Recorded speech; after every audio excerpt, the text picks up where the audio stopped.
Hello friends, welcome to my channel Sushant Chesswise. Today we are at the next topic, that is the king and pawn endgames. We are at the third position of our topic, and today we have got a position again based on the concept of triangulation. I must tell you that we use the concept of triangulation whenever we are not able to convert the position with an extra pawn. The pawn itself cannot win, that time we look for the ways to triangulate the king. Also, I must tell you at this point, there are two ways to win in this position. One is based on triangulation and one is slightly different way. We will look at both of them. Let's get to the position quickly. At first we see that if white is able to play g5 with the support of the king from f4, white will be able to win the game. Let's say if white's king is on f4 right now, then playing g5 would win the game instantly because hg capture is forced, and after hg, king g5, the black king cannot come to f7 or g7. Both of them will help him to hold. From this we determine that for e4 the coordinate square is d6, and for f4 the coordinate square is e7, because when white plays kf4, black will go ke7, and this is the only way to stop g5. Now after g5, hg, fg, kg5, king f7, and we know that the pawn and king are together and the king and pawn endgame is drawn, because the king has not reached the 6th rank. We come to know the coordinate squares. For d6 there is e4, for e7 there is f4. To travel to d6 and e7, black has d7 and e6. And to travel to e4 and f4, white has e3 and f3.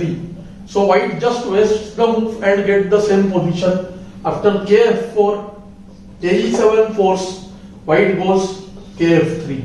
White can do this in other move order also, first kf3 and then the same. Now to kd6 there will be ke4, and if the king moves to e7, then the king might enter from d5. Black plays the move k d7. Now he is betting if king e4, then k d6. But now white uses the move k e3. So for e3 the square was d7, and now there is no way to waste the move anymore, because as soon as k e7 comes, there will be kf4. To kf7, king will come to e4, and after k e7 the king can penetrate. Do note that if the position is like this and it's white's move, white can win by the move h5 also. After ke7, kc6 the king enters and the f6 pawn would be taken. So now black has to play the move kd6, then g5, and white wins. So this is a very simple technique. After hg, fg5, kg5, ke7, then kg6, and the white king reaches the 6th rank and it's a winning position. So to kd7, ke3, kd6, ke4, and we reach the same position, starting position with black's move now. And after the move kc6, we see that we have forced the black king away from the e7 square. White can just go king f4, and after kd6 he gets the move g5 and white wins. So after these complicated variations, it's time to look for a slightly different solution based on the concept of magic square. So white can play the move kd4, forcing black to go away, kc6, kc4. White is using the point that if black continues to go away with the move kb6, then he runs out of the magic square of this pawn on f5. So white can use the tactical move g5, when after hg, fg5 force, we see that the black pawn's magic square is this one where the king is already situated, and after the move f6, black king is out of the square. So this tactical idea white can use, but there is another variation where he has to calculate accurately. So black is compelled to play the move kd6, where many people reject this line just by the thought that after kb5, ke5, the black king approaches towards the pawn quickly and it looks like the pawns will be lost.